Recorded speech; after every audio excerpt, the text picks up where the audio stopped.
What's up, guys? With UFC 321 wrapped up and a pretty disappointing no contest, 322 coming up in about 2 weeks, and then 323 closing out the year in December. In this video, I'll be matchmaking every current champ who doesn't have a fight scheduled. Kicking things off, we have Volkanovski in featherweight.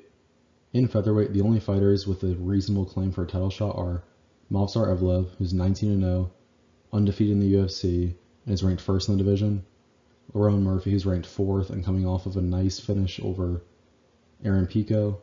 And then Diego Lopez, who's ranked 2nd and coming off of a nice finish over John Silva, who's ranked 6th. Movsar Evloev, like I said, he's undefeated in the UFC, 19-0, ranked 1st. He should be given a title shot based on this. However, he's very inactive. His last fight was December of last year. Granted, it was a win over former bantamweight champion Aljamain Sterling. With that being said, he had a fight scheduled earlier this year on the Abu Dhabi Fight Night card and against Aaron Pico, which he pulled out of that fight, and Lerone Murphy ended up fighting Aaron Pico. So Evloev should not pass Murphy for a title shot when Evloev pulled out of the fight that Murphy stepped up, took, and won. Diego Lopez, he put up a good fight against Volkanovski earlier this year. He'd lost ultimately, but he did go the distance with Volkanovski. Went the full 5 rounds, put up an amazing fight. It was competitive. There were some great moments for both fighters. He's also coming off of that John Silva finish, but despite that, he was losing the first round. I wouldn't say he was getting dominated, but he was clearly losing. So the finish, as good as it wasn't a completely dominant win. So I think that Murphy should get the next title shot against Volkanovski. He's not necessarily the most deserving based on resume, but he's more active than Evloev, picked up the fight that Evloev pulled out of, and he has been more dominant in his fights than, say, Diego Lopez or any other top contender that has even a semblance of an argument for a title shot. Next up, we have Ilia Topuria at lightweight, which is arguably the most convoluted and muddy division in terms of the title picture. There are plenty of fighters who think they deserve a title shot. Looking at you, Justin Gaethje, Paddy Pimblett. There are plenty of fighters that Ilia is straight up ignoring, like Arman Tsarukyan. And there's only seems to be one fighter that Ilia wants to fight, and that's islammakhachev. There's also a case to be made for Max Holloway. I think that he should at least be talked about in terms of the title picture, especially if Paddy and Gaethje are being talked about. With that being said, I think Ilia Topuria's best move is to wait for the Islam JDM results. If Islam wins, call him out, which he already has, and then possibly schedule that fight for the White House. If JDM wins, then Ilia should face the winner of the Arman Tsarukyan versus Dan Hooker Fight Night Cutter main event.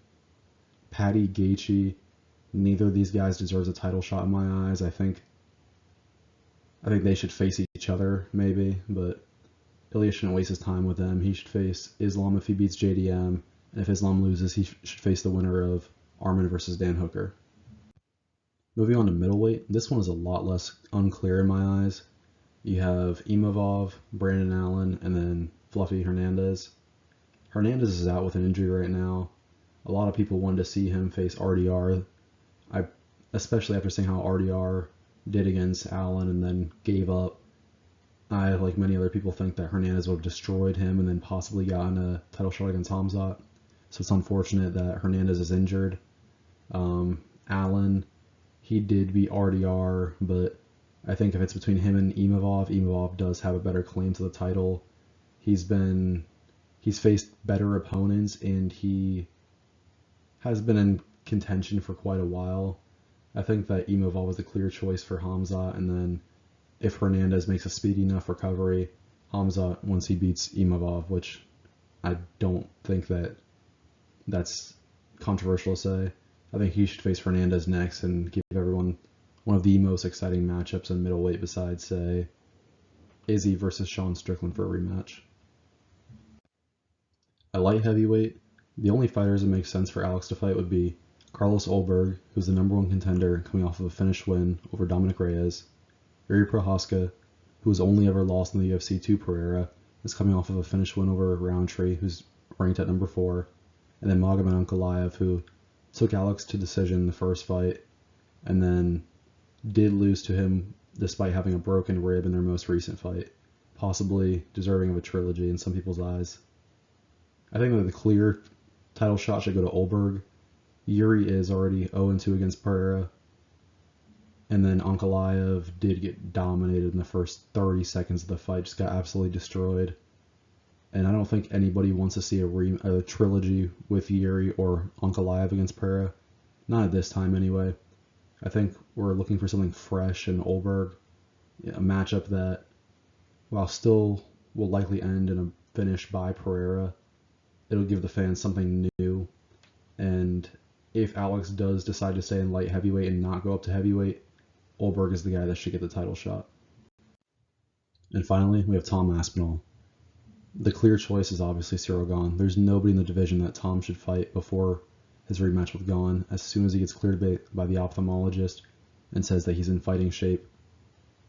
It's unfortunate that this fight ended the way it did. It was very competitive. I know some people think that Ciryl was winning, and I agree. He had more total strikes and significant strikes. He also drew blood, but that doesn't mean that the fight wasn't close. Tom was definitely putting up a good fight, and I think in a full 5-round fight, completely healthy, Tom gets it done in the rematch. Let me know what you guys think. Like, comment, share, subscribe, and I'll catch you in the next one.